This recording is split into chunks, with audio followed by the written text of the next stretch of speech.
Hi everyone, welcome back. Today we are going to learn some more questions from solutions. Question number 2.6 from exercise. How many milliliter of a 0.1 molar HCl are required to react completely with 1 gram mixture of Na2CO3 and NaHCO3 containing equimolar amount of the two? 0.1 mole of HCl, 1 molar HCl are required to react completely with 1 gram mixture of Na2CO3 and NHCO3 contains equimolar amount of the two. Suppose the mixture contains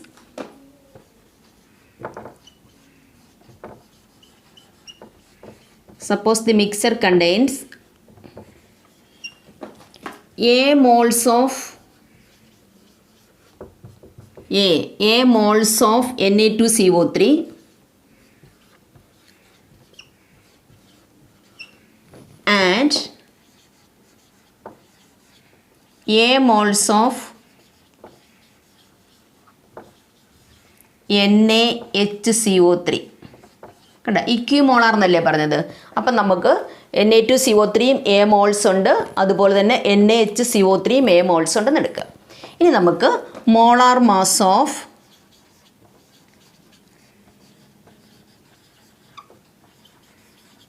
Na2CO3യുടെ molar mass നമുക്കൊന്ന് calculate നോക്കാം. Sodium 2 × 23 plus carbon 12 plus 3 × 16 that is equal to 46 plus 12 plus 48 106. Okay, the next week we will find molar mass of NaHCO3, that is sodium 23 plus hydrogen 1 plus carbon 12 plus oxygen 3 × 16 23 plus 13 plus 48 4, that is 84. Okay. Okay, അപ്പോൾ molar mass of NaHCO3 that is 84, then molar mass of Na2CO3 that is 106. Next we have to find mass of Na2CO3 that is equal to, we know number of moles is equal to given mass divided by molar mass. So mass is equal to number of moles into molar mass. Number of moles into molar mass. Number of moles that is equimolar, so that is A into Na2CO3, that is molar mass, that is 106. Same way mass of NaHCO3 that is equal to A into 84. The mixture contains 1 gram mixture of Na2CO3 and NaHCO3. So total mass 106A plus 84A that is equal to 1. 190A is equal to 1, therefore A is equal to 1 by 190. 1 by 190 means that is 0.00526. 0.00526 divide ചെയ്ത് നോക്കുക. 1 by 190 is equal to 0.00526. Okay, അപ്പോൾ നമുക്ക് A കിട്ടി. അപ്പം നമ്മൾ നമ്മുടെ മിക്സറിനകത്ത് ഇക്വിമോളാർ Na2CO3യും അതുപോലെ തന്നെ NaHCO3യുമാണ് ഉള്ളതെന്ന്. അപ്പോൾ നമ്മൾ രണ്ടും എ മോൾസ് ആയിട്ട് അസ്യൂം ചെയ്തു. അത് കഴിഞ്ഞിട്ട് രണ്ടിൻ്റെയും മോളാർ മാസ് കാൽക്കുലേറ്റ് ചെയ്തു. അത് കഴിഞ്ഞിട്ട് രണ്ടിൻ്റെയും മാസ് കാൽക്കുലേറ്റ് ചെയ്തു. എന്നിട്ട് ടോട്ടൽ മാസ് എന്ന് പറഞ്ഞാൽ 1 ആണ്. So a is equal to 0.00526 എന്ന് കിട്ടി നമുക്ക്. വാല്യൂ നമുക്ക് 0.00526 എന്നുള്ളതിനോട് എഴുതി വെച്ചു. ഇനി നമുക്ക് ഇതിൻ്റെ ഇക്വേഷൻ എഴുതി നോക്കാം. Na2CO3 plus HCl gives NaCl plus H2O plus CO2. Okay, Na2 Na ആയതുകൊണ്ട് നമുക്ക് 2 NaCl അപ്പോൾ 2 HCl. ഓക്കെ, ഇക്വേഷൻ ബാലൻസ്ഡ് ആയി. അടുത്തത് NaHCO3 plus HCl gives NaCl plus H2O plus CO2. അപ്പോൾ ഇവിടെ 2 മോൾസ് ഓഫ് HClഉം ഇവിടെ 1 മോൾ ഓഫ് HClഉം ആണ് വേണ്ടത് ടോട്ടൽ അല്ലേ. 2 മോൾസ് ഓഫ് HClഉം ഇവിടെ 1 മോൾ ഓഫ് HCl. അപ്പോൾ number of moles of HCl required is equal to, important sum ആണ് കേട്ടോ, അത് നന്നായിട്ട് ശ്രദ്ധിച്ച് മനസ്സിലാക്കുക. Required is equal 2 moles plus 1 mall.